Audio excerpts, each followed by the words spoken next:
Welcome to Living Manna, a radio ministry of Manna Mission Church, Teshinungwa, Ghana. Your host, Reverend Dr. Seth Ablo, in a moment, will bring you a life-transforming fresh manna from the Word of God that you can depend on. The scripture says, "Man shall not live by bread alone, but by every word that proceeds out of the mouth of God. For the bread of God is he who comes from heaven and gives life to the world." Matthew 4:4, John 6:33.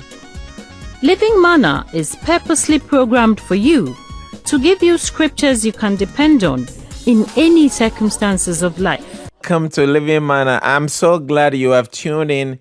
The scripture says in Isaiah 53 verse 4-6, "Surely he has borne our griefs and carried our sorrows, yet we esteemed him stricken, smitten by God and afflicted. But he was wounded for our transgressions, he was bruised for our iniquities. The chastisement of our peace was upon him, and by his stripes we are healed. All we like sheep have gone astray.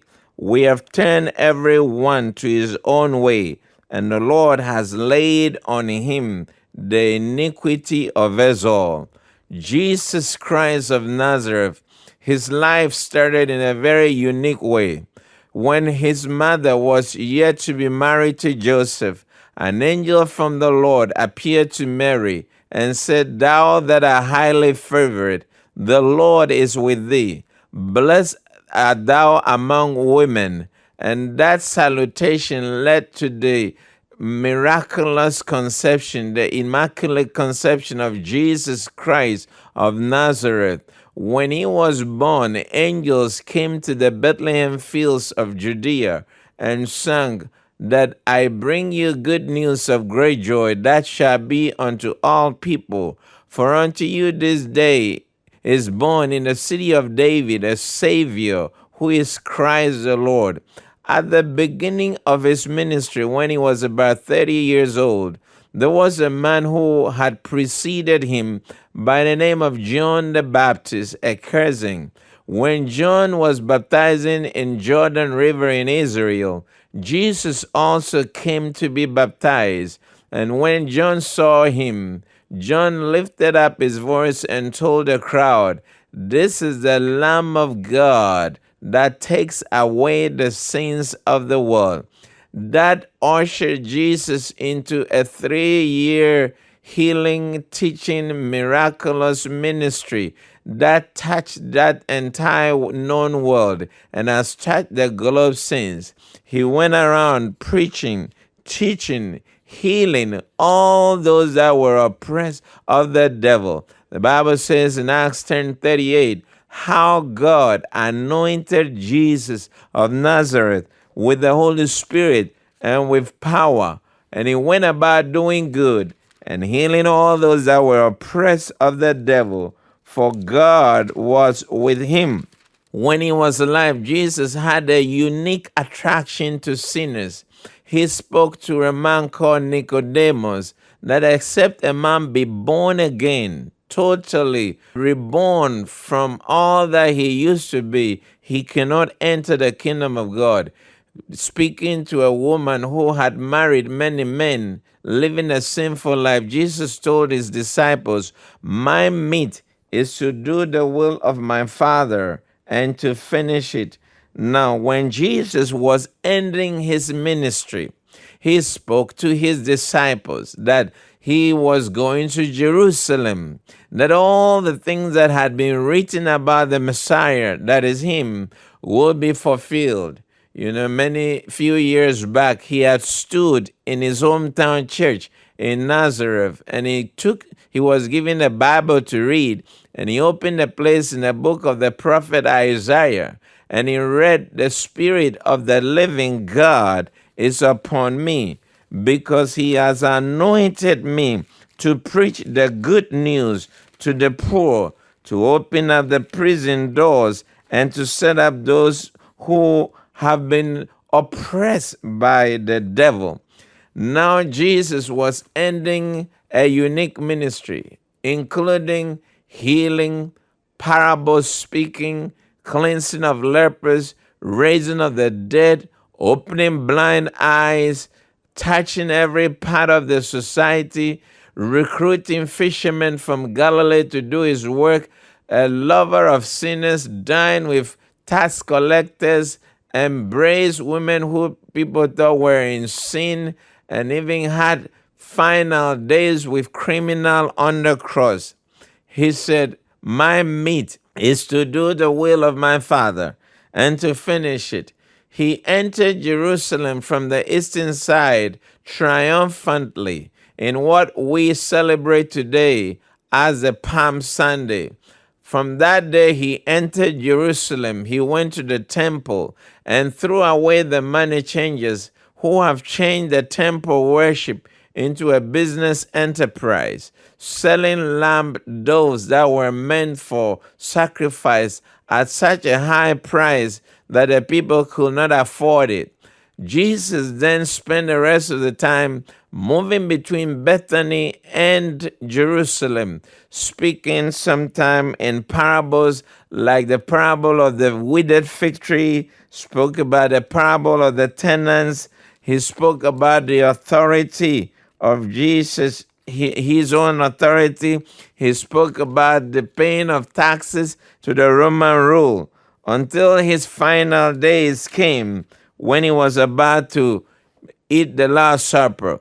Prior to this, he was anointed in Bethany while he was having dinner by a woman the crowd considered to be a sinful woman.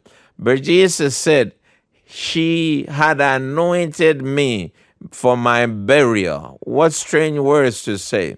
But on the eve of the Passover, Jesus celebrated what became known in history as the Last Supper. He told his disciples, go into the city, and a man carrying a jar of water will meet you. Follow him. Say to the owner of the house he enters, the teacher asks, where is my guest room where I may eat the Passover with my disciples? He will show you a large upper room furnished and ready. Make preparation for us there. This was the beginning of his suffering, eating the final Passover meal with his disciples. And at that meal, Jesus took the bread of the bread that was being used for the Passover meal. And he said to them, this is my body broken for you. Take this. This is my body. Then he took the cup and gave thanks and offered it to them, and they all drank. And he said, this is my blood of the new covenant, which is poured out for many. He said to them, I tell you the truth, I will not drink again of the fruit of the vine until that day, when I drink it anew in the kingdom of God.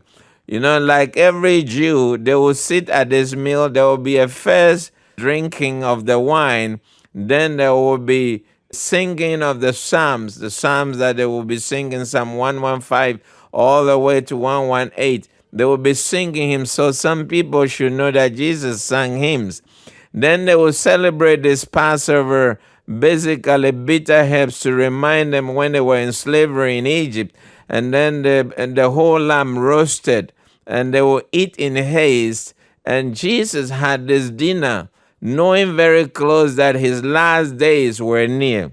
He spoke, if we would describe that Passover meal, we won't finish today. But after that, he led them to a garden called Gethsemane. Gethsemane was where he was struggling with his own will. And he prayed to the Father and said, Abba, Father, everything is possible for you. Take this cup from me, yet not what I will, but what you will. You remember how he went 3 times. He knelt down. He prayed to the Father. His sweat became like blood. Angels came and strengthened him while his disciples were struggling with a deep sleep. He prayed that prayer, signifying readiness for a journey means preparing in prayer. After that prayer, Jesus was arrested. He was arrested by the temple guards. They were being led by his very own disciple, Judas Iscariot, who said, the one that I kiss, he is the one that you should arrest. Then Jesus said, am I leading a rebellion that you have come out with swords and clubs to capture me? Am I an armed robber?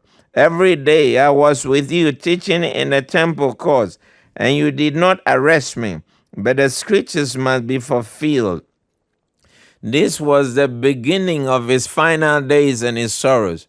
After they arrested him that midnight, Thursday midnight, they took him then to the ruling synagogue, the leaders, the Pharisees, the Sadducees, the scribes, the Herodians, those who were in authority those days. Even though the celebration was going on, they wished they had not arrested Jesus in the time of the Passover. But because Jesus symbolically, by prophecy, himself was the Lamb of God, they couldn't help it. Everything just coincided with the real Passover.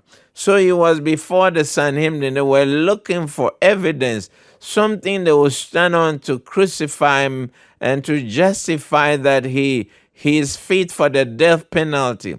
So they accused him from every angle. They could not find any reason. They could not lay on a tangible error. Amazing. He was really a lamb without blemish. Then he said he would destroy this temple and build it in 3 days. Well, after much frustration, the high priest then said to him, the high priest stood up before them and asked Jesus, are you not going to answer? What is this they are telling about you? If you are the high priest, are you the Christ, the Son of the Blessed One? That's the main question. They asked him. That's the question Jesus was looking for. Are you the Christ, the Son of the Blessed One? He said, I am.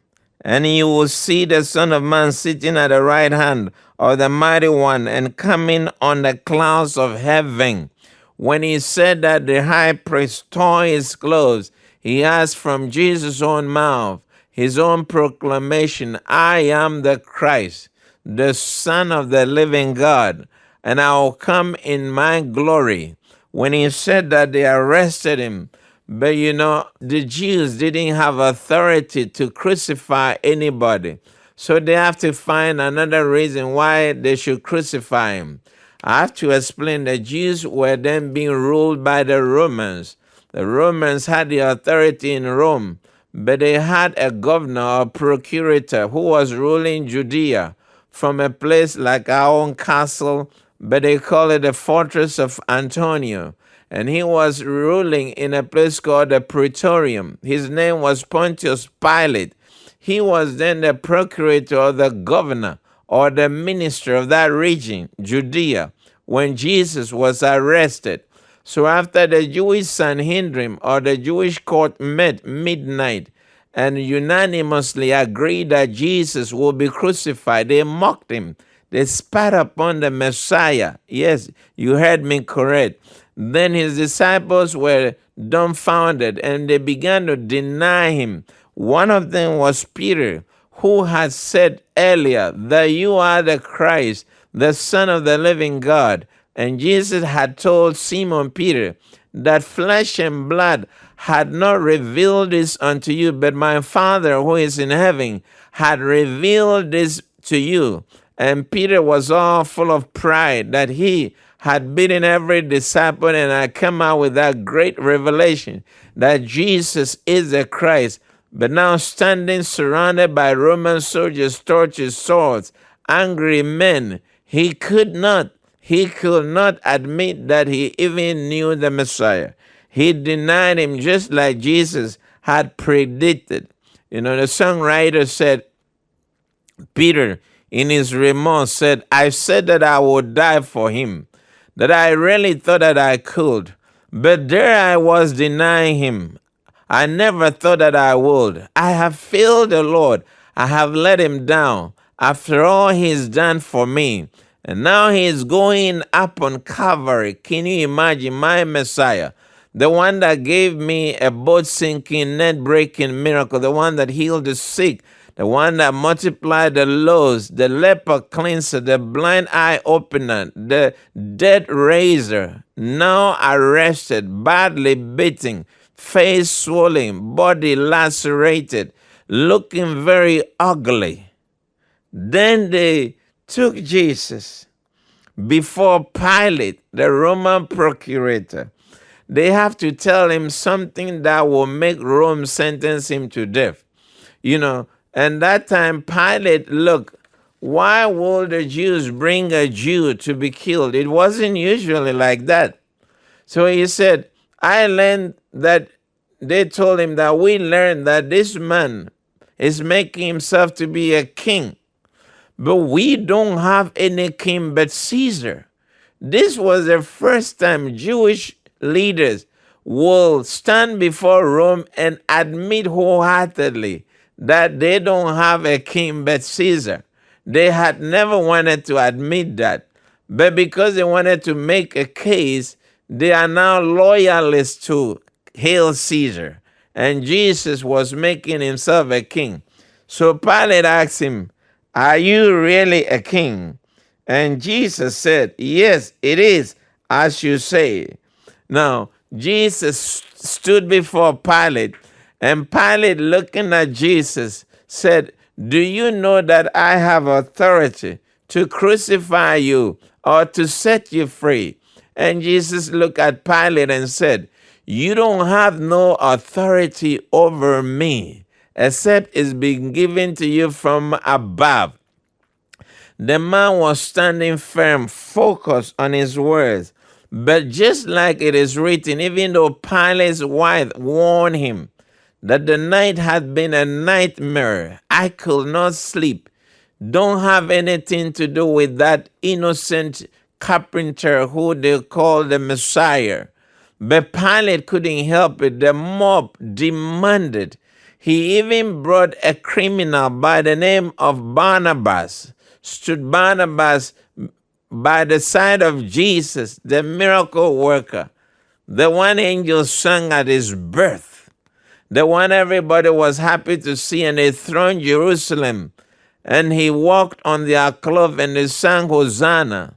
He thought by all means people will vote for the Messiah, but the crowd prevailed upon them, the Sanhedrin, that they should demand Barabbas, a criminal. I could go on about the last days of Jesus, but it's just for this purpose he was born, that he would deliver sinners from sin. So they let Barabbas go. Soldiers mock Jesus. These are soldiers trained to whip. They are called lictors. They're drunk. They now have a man who is opposing Rome, making himself King Caesar. So they made a crown of thorns for him, put it over his head, and hid the thorns, bleeding from the scalp. They put him on a board, naked back, whipped him, lacerated all his back, tore his flesh, bleeding all over. And then they will blindfold him and ask him to prophesy who hit him. He was so weak that on the road to the crucifixion, they employed the service of a man called Simeon from Cyrene or Libya to carry the cross to that place. Then his final hours, Mark wrote in Mark chapter 15, at the 6th hour, darkness came over the whole land until the 9th hour, about 1 p.m. to 3 p.m. And at the 9th hour, Jesus cried out in a loud voice, Eloi, Eloi, lama sabachthani, which means, my God, why have you forsaken me? When some of those standing near heard this, they said, listen, he is calling Elijah. One man ran, filled a sponge with wine vinegar, put it on a stick, and offered it to Jesus to drink. Now leave him alone. Let's see if Elijah comes to take him down. He said, with a loud cry, Jesus breathed his last. The curtain of the temple was torn in two from top to bottom. And when the centurion who stood there in front of Jesus heard his cry and saw how he died, he said, "Surely this man was the Son of God." Some women were watching from a distance. Among them was Mary Magdalene, Mary the mother of Jesus the younger, and of Joses and Salome. In Galilee, these women had followed him and cared for his needs. Many other women had come up with him to Jerusalem. Now, a man called Joseph of Arimathea went to Pilate, a prominent member of the council, who himself was waiting for the King of God, went boldly to Pilate and asked for Jesus' body. Pilate was surprised to hear that he was already dead. He summoned the centurion, the Roman soldier in charge of the whole deal, and he asked him if Jesus already died. When he learned from the centurion that it was so, he gave the body to Joseph. So Joseph brought some linen cloth, took down the body, wrapped it in a linen, and placed it in a tomb cut out of the rock. Then he rolled a stone against the entrance of the tomb. His final days, Jesus Christ, the Messiah, when he cried out his last, darkness came at mid-afternoon. There was thunder, there was earthquake. The temple, holy place, curtain tore into two. Creation was wishing him bye-bye.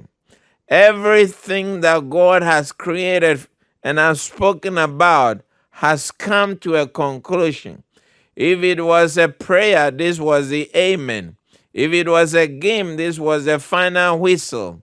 If it was anything, this is the final chapter of the book. Jesus Christ, the Son of the living God, was hanging on a cross, crucified because of the sins of the world, just like Isaiah prophesied.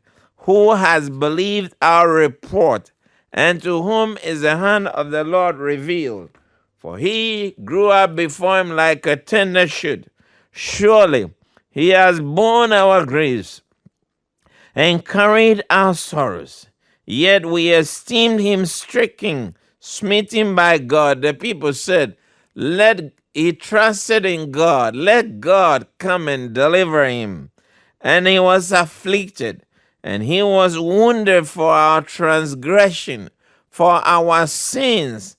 Things that were laid upon him was what we see today. Evil, people stealing, murder, adultery, fornication, idol worshiping. He was wounded. He came to deliver us from that and wash us by the crimson blood that flowed on Calvary. Amazing grace, like as Newton sang the song, Amazing Grace, how sweet the sound that saved a wretch like me. He was wounded.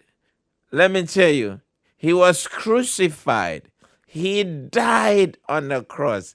He was buried in the tomb of Joseph of Arimathea. You have heard his final days narrative as I have spoken in my language. Why? For this purpose. John 3:16 says, "For God so loved the world that he gave his only begotten Son, that whosoever believes in him should not perish, but have everlasting life. For God did not send his Son into the world to condemn the world, but that the world through him might be saved." You heard me correct. Believe me, when Christ died, you died to sin. When Christ died, all the things you couldn't do righteously was ended. When Christ was buried, you were buried. And when Christ will rise up, you will rise up a new creation, born again, spirit-filled, and alive forevermore. So join every church and thank God for the blood of the Lamb that takes away the sin of the world. Thank you, Holy Messiah. Bye-bye, my Redeemer, my Creator. We will see you Sunday morning, alive and well. May the grace of our Lord Jesus Christ be with you now and forevermore. Amen. You have just heard from Reverend Dr. Seth Ablo of Manna Mission Church, First Junction Road, Teshi Nungwa Estate, Tribleo Last Bus Stop, Teshi. It is our prayer that you join us in worship at Manna. Manna Mission Church is a New Testament model church where the Word of God is demonstrably ministered through the enabling power of the Holy Spirit. For more information on how to receive ministry from Reverend Dr. Seth Ablo, please write to Living Manna, Manna Mission, P.O. Box TN 1032, Teshi Nungwa Estate, Accra, Ghana. Telephone 716-055 or 0242-035714. Our email is mannamissionchurch@yahoo.com. Or for listeners outside Greater Accra, please check locally for any Manna Mission Church in your area. Please join us same time next week for Living Manna and invite your friends to listen. Until then, remember that man shall not live by bread alone, but by every word that proceeds out of the mouth of God. May God richly bless you, and He will, in Jesus' name. Amen.